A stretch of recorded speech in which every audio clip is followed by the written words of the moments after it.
My name is Doris Franklin.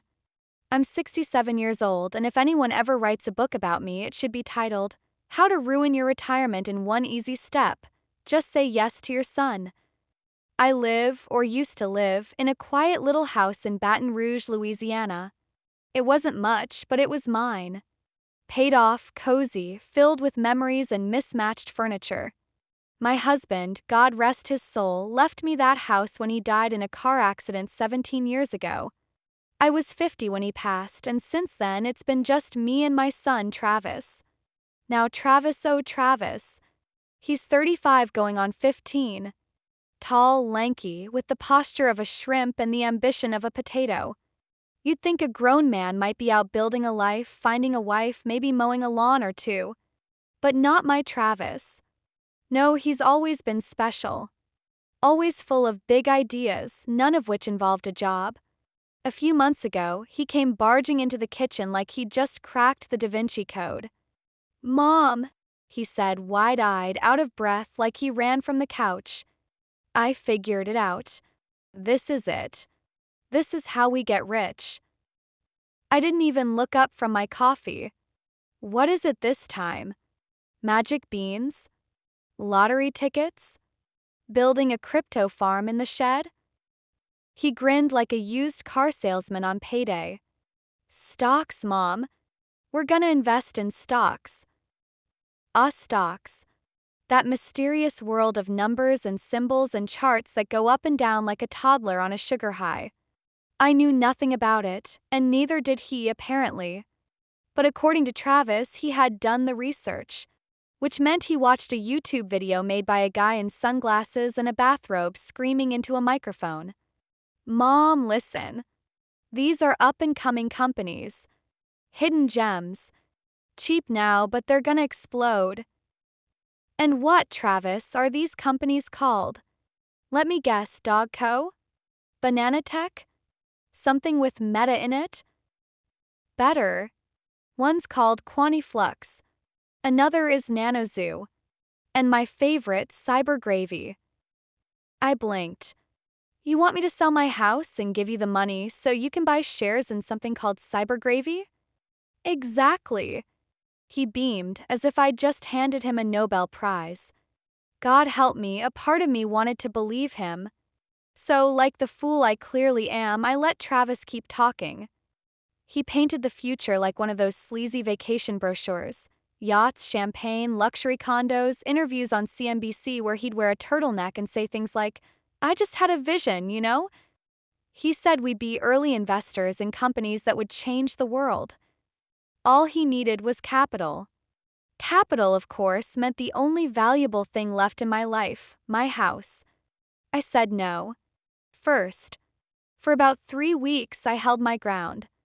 I told him I was too old to gamble, that the house was all I had, that if he wanted to get rich, he should start with a job that involved pants and daylight. But he was persistent.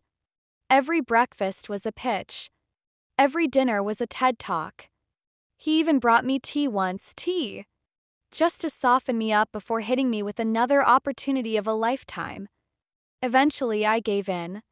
Not because I believed him, but because after 17 years of living in grief and routine, I think some ridiculous part of me wanted to believe. Wanted something to change. Wanted to feel like life still had room for a surprise. So I sold the house.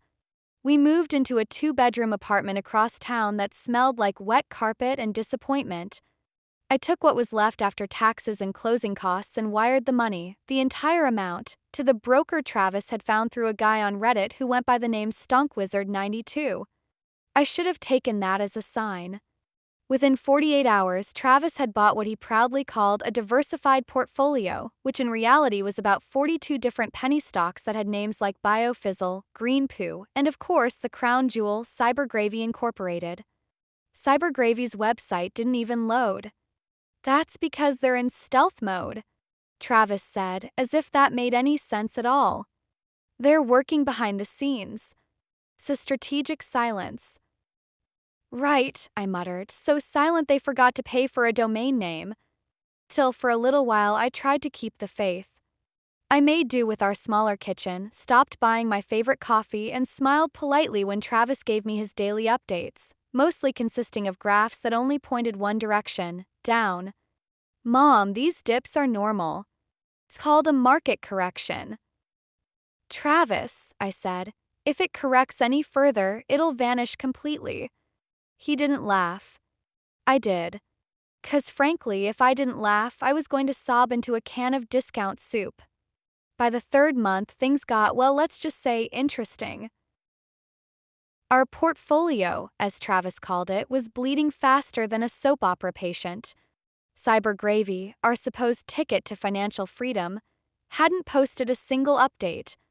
Their stock value had dropped from 17 cents a share to 0.004. I joked that at this point, even monopoly money had better returns.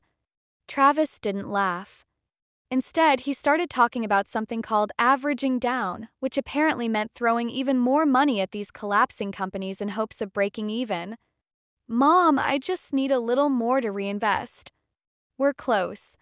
So close. Travis, I said, if you were any closer to rock bottom, you'd be shaking hands with a mole. But there was no more money. Not a cent. My savings were gone, the house was gone, and all we had was my modest monthly Social Security check, which could barely cover the rent, let alone Travis's big dreams and big snacks. The boy went through frozen pizza like it was oxygen. And speaking of oxygen, he barely left his room anymore. He transformed the guest bedroom into a full-blown trading center. 2 monitors, sticky notes all over the wall, and an old beanbag chair that had absorbed enough crumbs to qualify as a side dish. Every morning, I'd hear him typing furiously, mumbling about short squeezes and reverse splits, and I'd just sip my instant coffee like a widow in a bad sitcom. I started talking to the microwave. It understood me better than he did.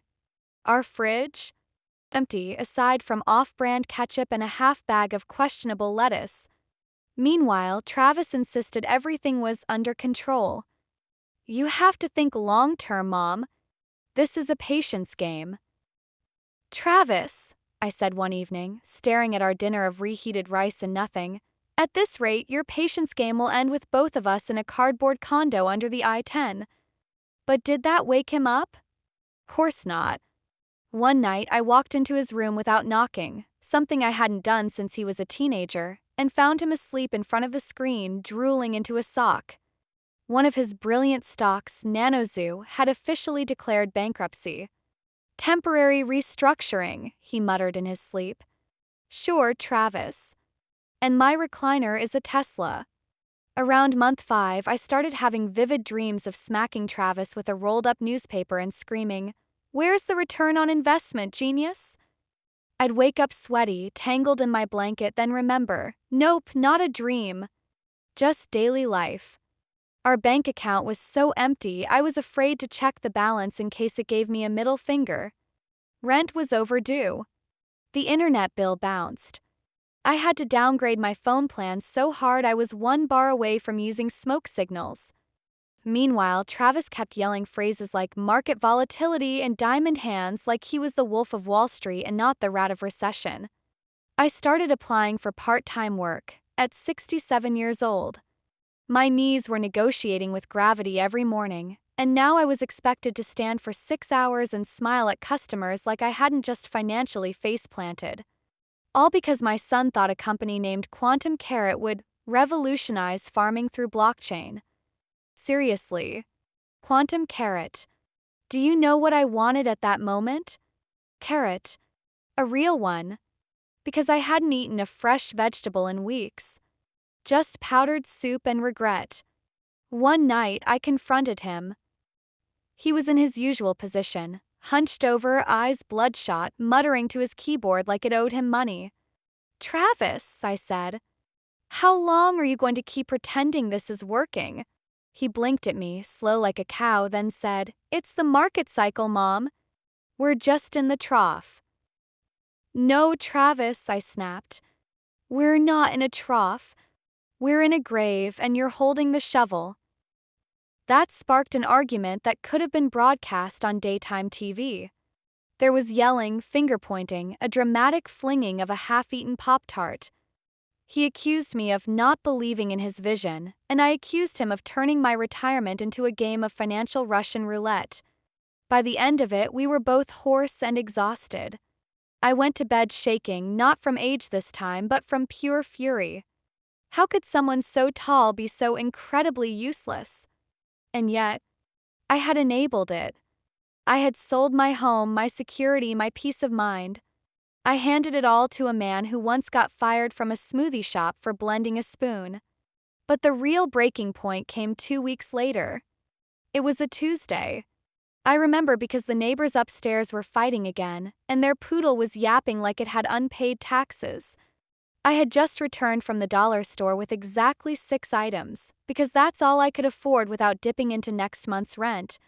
Travis was on the couch, wrapped in a blanket like a sad burrito, watching yet another video from one of his investment mentors, this time a guy in a ski mask who called himself CryptoPope69. Inspirational, no doubt. I dropped the bag of off-brand groceries on the counter and looked at him.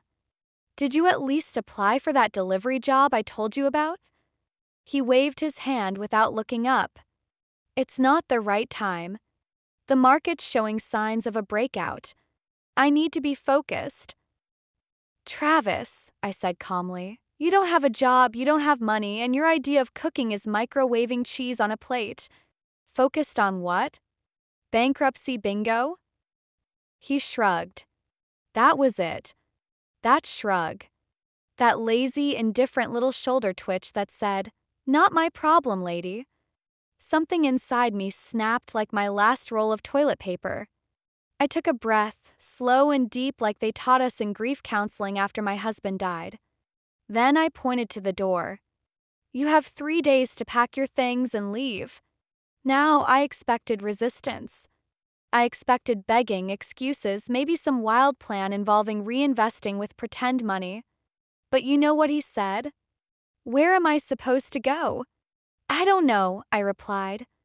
"Maybe CyberGravy has a bunk bed you can borrow. Ask them." His jaw dropped. I walked to my room and shut the door. For the next 3 days, he pouted, sulked, made a sandwich every 20 minutes as a form of protest, and kept muttering things like, "You'll regret this when I'm rich." I didn't even flinch. On the 3rd morning, he wheeled out his suitcase, which was mostly filled with hoodies and old ramen packets, and left without saying goodbye. And just like that, peace returned to my apartment. No more stock charts on the wall. No more motivational videos blasting through the night. No more empty bank account notifications popping up like unwanted party guests. Just me, my instant coffee, and the quiet hum of being alone again. I'd been here before. And frankly, it's less stressful than being rich on paper and poor in real life.